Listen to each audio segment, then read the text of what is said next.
Азыр таңкы саат 7:30 биз Жаш Гвардия бульвары 59-да жайгашкан Улуттук телерадио берүү корпорациясынын имаратынын жанында турабыз. Бул жерге азыр бизге өзгөчө конок келгени турат. Урматтуу көрөрмандар, кайсы бүгүн биз кайсы министрдин ишмердүүлүгү тууралуу сөз кылабыз.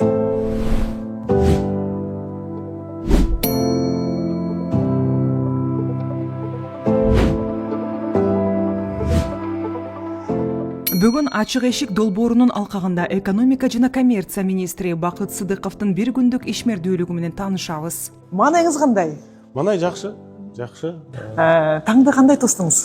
Таңды бүгүнкү таңды өзгөчө тоздум. Адаттагыдай эмес болуп калды. Бүгүн мен түз эле иш сапардан кайтып 4:30 аэропортко самолет конгон болчу. Анан аэропорттон түз эле жумушка барып, жуунуп тазаланып эле бир аз кофе ичип бияка келе берген болчумун. Анткени эфир эрте башталат. Ошол себептен бүгүн мындай өзгөчө таң болуп калды. Журналисттердин түрлүү суроосуна даярсызбы? Даярмын деп ойлоп атам. Экономикалык өсүштү жөнөкөй эл кантип сезет? Жөнөкөй эл мисалы үчүн эртең менен жолуңар оңолуп калса, ал дагы ушул бир көрсөткүч. Азыр мынакей биринчи радио студиясына кирип баратасыз. Анан толкундануу сезимдер бар? Бар бир аз. Канчалык даярданбасаң да, канчалык мындай өзүңдү уверенный сеземдесең дагы, мындай албетте бул деген эфир, бул деген суроолор, бул деген коомчулук сезденесиң.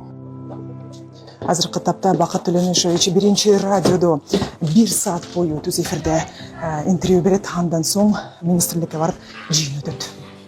Бүгүнкү графикке ылайык министр алгач радиого маек берип, андан соң министрликтеги жыйынга катышты. Ошондой эле Кыргызстандардын иши менен таанышып, чубалгыларды чыгарган заводко жана Токмок шаарындагы текстиль кластерине барды. Таң эрте чет өлкөдөгү иш сапарынан жаңы эле кайтып келгенине карабастан, министр Бакыт Сыдыковдун маанайы көтөрүңкү. Ал кызматкерлер жана журналисттер менен жылуу учурашып, күндүк ишин баштады. Биз бүгүн биргелешип ачык кабинет деген долбоордун алкагында экономика жана коммерция министрлигинин Алгач министрликте өткөн жумушчу жыйында өлкөдөгү чакан жана орто бизнести колдоо, жеңилдетилген насыяларды берүү, өндүрүш тармагын өнүктүрүү жана мамлекеттик долбоорлорду ишке ашыруу боюнча маалыматтар угулду. Тиешелүү жетекчилер өз багыттары боюнча презентацияларды сунуштап, аткарылып жаткан иштер тууралуу баяндама жасашты. Жыйын соңунда министр журналисттер менен бирге Кыргызстандарды көздөй жөнөдү. Жолдо министрге ар тараптуу суроолор берилип, баарлашуу кызуу уланды. Кыргызстан негизи карыздын эсебиненби же өндүрүштүн эсебинен өсүп жатабы? Өткөндө билдирүү деле уксаңар керек.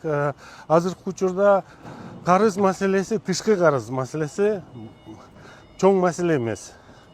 Улуттук банктын эл аралык резервтердин көлөмү карыздын 70%-ын төлөп берүүгө, бүгүн деле төлөп берүүгө жетишерлик көлөмдө бар деп айтам да. Капа болбосок болот, Капа болбосо деле боло берет, туура. Борборду каянта турабыз. Бул жерден сиз сейилдедиңиз беле негизи? Качан акыркы жолу качан сейилдедиңиз? Студенттик мезгилде сейилдечүбүз. Анткени мен Кыргызстан эл аралык университетинде окуучумун, анан балдар болуп ЦУМга чейин жөө басып сүйлөшүп барчу элек. Келиңиздер. Мен өзүм күнүгө ичем. Эми Европа рыногуна чыгыш үчүн алардын бир топ мындай санитардык, тамак аш талаптары өтө жогору. Ошонун үстүндө азыр иштеп атабыз. Мүмкүн ким билет, өзүбүзгө да жетишпей калган күн деле болуп калышы мүмкүн да. Күндүн ысыгына карабай, министрликтен Кыргыз стандартка чейин бир топ аралыкты жөө басып өттүк. Находимся в кабинете хроматографии. Кыргыз стандартта министр мекеменин негизги ишмердүүлүгү жана учурдагы долбоорлору менен таанышты. Журналисттерге тамак аш жана айыл чарба продукцияларын текшерүүчү лаборатория көрсөтүлдү. Бул жерде товарлар белгиленген стандарттарга ылайык текшерилип, сапаты жана коопсуздугу боюнча изилдөөлөр жүргүзүлөт. Мы определяем примесевые спирта. 2025 жылдын жыйынтыгы менен өнөр жай өндүрүшүнүн көлөмү 799,7 миллиард сомду түзүп, өсүү темпи 117,6%га жеткен. 100 өнөр жай ишканасы 2025 программасынын алкагында 119 ишкана ачылып, жалпы 715,7 миллион доллар инвестиция тартылган. Ал эми быйылдагы 113 жаңы ишкананы ишке берүү пландалууда.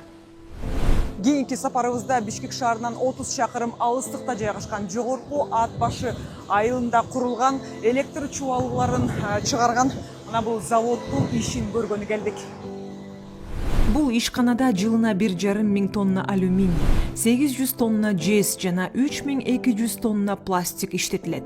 Учурда бул жерде 80ден ашуун кызматкер эмгектенүүдө.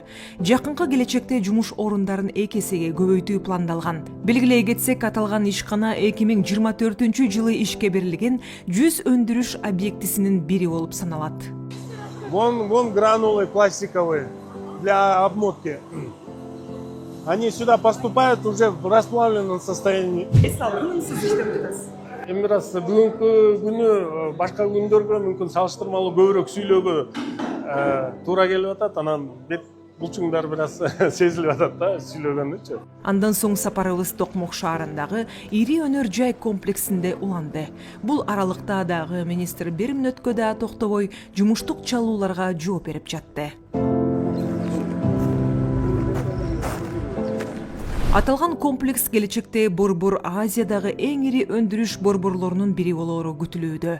Бул жерде заманбап технологиялар менен жабдылган өндүрүш линиялары орнотулган. Ишкана толук кубаттуулукта ишке киргенден кийин 500гө жакын жаңы жумуш орду түзүлөт.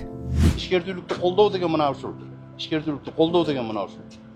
Мен 61-ге чыктым, өмүрүмдө мындай ишкерлүүлүктү колдоо деген көргөн эмесмин. Негизи триллиондук чек бул башталышпы же чокубу? Бул башталыш деп айтсак болот. 19-жылы биз прогноз түзүп атканда 1 триллион сомго качан жетебиз дегенде биздин прогноз боюнча 27-жыл болчу да. Анан сиз үчүн маанилүүсү кайсы? Кол статистикабы же элдин жашоосунун өзгөрүүсүбү?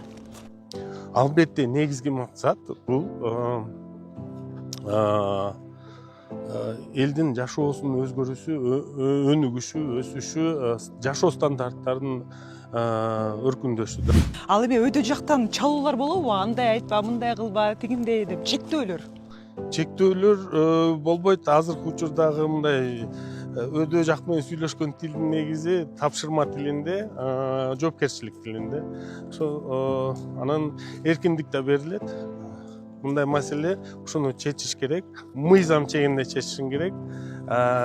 Мындай казанын аягына аралашпайм деген сөз көбүнчө. Бүгүнкү таңкы саат 7ден тарта экономика жана коммерция министринин ишмердүүлүгүн жакындан байкап, өлкөдө ачылып жаткан жаңы ишканалардын, заманбап лабораториялардын жана бизнести колдоо боюнча жүргүзүлүп жаткан иштердин күбөсү болдук. Булардын бардыгы өлкө экономикасынын өсүшүнө жана жаңы мүмкүнчүлүктөрдүн жаралышына өбөлгө түзгөн маанилүү багыттар болуп саналат. Биз азыр Токмок шаарында салынып жаткан текстилдик кластерде турабыз. Долбоор боюнча бул жерде ири масштабтагы кездеме чыгаруучу завод курулуп жатат. Азыркы тапта курулуш иштери 60%га бүтүп калган. Ошентип, министр менен бир күн өткөрүп, аны жоопкерчиликтүү жана түйшүктүү эмгегине күбө болдук. Алгач камера алдында бир аз тартынган министр күн соңунда журналисттерге жакшы тилектерин айтып, жумушун андан ары улантты. Спасибо огромное. Görüşürüz. Жакшы туруңуздар. Жакшы жетип алыңыздар. Айсулуу Асанбекова, Улукбек Абдиев, Ала Тоо 24.